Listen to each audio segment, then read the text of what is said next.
Tem alguém até colocando aqui, ó. Nem eu, que sou adulto típico, não consigo ficar 2 horas assistindo um curso na frente do computador. Tá vendo? Mas não é? Mas essa questão, por isso que é importante a gente privilegiar a qualidade de tempo. Por isso que eu falo muito assim, Uhum. 2 horas de aula, mas eu tenho certeza que se ele fizesse 30 ou 40 minutos de uma atividade bem focado, aquilo geraria aprendizado. Assim como Uhum. acontece na rotina, né? Não dá para dar a mesma quantidade de tarefa, não dá para fazer várias coisas como a gente fazia. Isso tem que diminuir muito, porque também até a Sim, sobrecarga dos pais tem sido muito grande, né? Uma sobrecarga grande sim. de trabalho dentro de casa.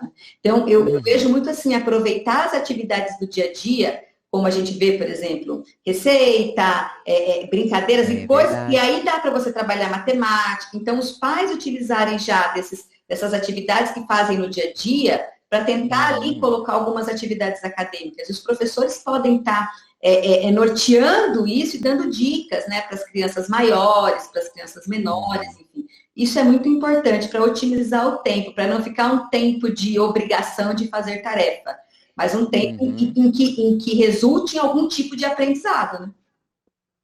Sim. Eu acho que essa é uma ótima estratégia para a gente conseguir encaixar esse tipo de atividade, esse tipo de coisa dentro do processo cotidiano, né? A gente está muito acostumado a pensar que aprender a ler e aprender a escrever é sentar e ouvir uma aula e ficar fazendo exercício repetitivo somente, né? E eu me lembro que quando eu estava sendo alfabetizado, que tudo que eu via eu queria ler. Que eu queria ler as placas, que eu queria ler os rótulos, que eu queria ler as coisas. Assim, tudo bem que eu sou pai de criança com autismo, talvez eu seja só mais um, uma, né? Assim, talvez não, né? Eu já tenho praticamente certeza que eu sou só mais um não diagnosticado aí na vida. Uhum. Mas eu lembro desse tamanho interesse que me despertou o processo de leitura. E eu acho que a gente explora pouco isso no cotidiano, realmente. A gente tem tanta coisa, né, que a gente, e até as próprias tarefas pré-escolares, né? Quando a gente está fazendo uma receita, a gente tem que cortar, a gente tem que puxar com os dedinhos, a gente tem que colocar transferindo de um recipiente para o outro, a Tem que gente tem que contar, misturar, tem que tem que ler. contar. Uhum, A gente tem um medo de fazer bagunça, né? Não, e eu brinco muito assim, que a gente só aprende com a bagunça, com a experimentação, É. né? É importante a gente estar, e ainda mais no tempo que você não pode ficar saindo muito com crianças, tem que ficar em casa. Então, essas experiências e são memórias afetivas que você leva, né? Então, dá para você fazer tudo, desde lavar uma salada, já é uma atividade que você pode estar Uhum. trabalhando. Você pode desenhar com a criança a sequência daquilo. Então, é muito importante os professores, eles darem esse tipo de ideia para os pais, para estar fazendo dessas atividades do dia a dia uma otimização das questões acadêmicas das crianças.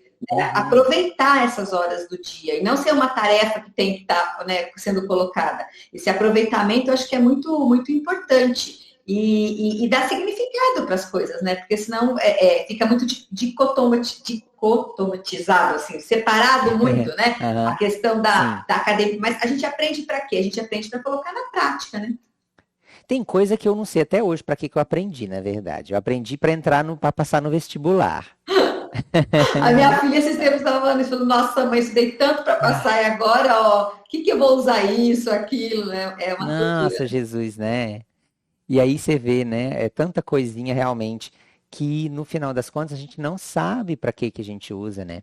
Muita coisa de matemática básica que depois eu fui acabar usando, por exemplo, na área de meio ambiente, mas que quando estava sendo feito eu dei a mínima atenção porque achava aquilo inútil.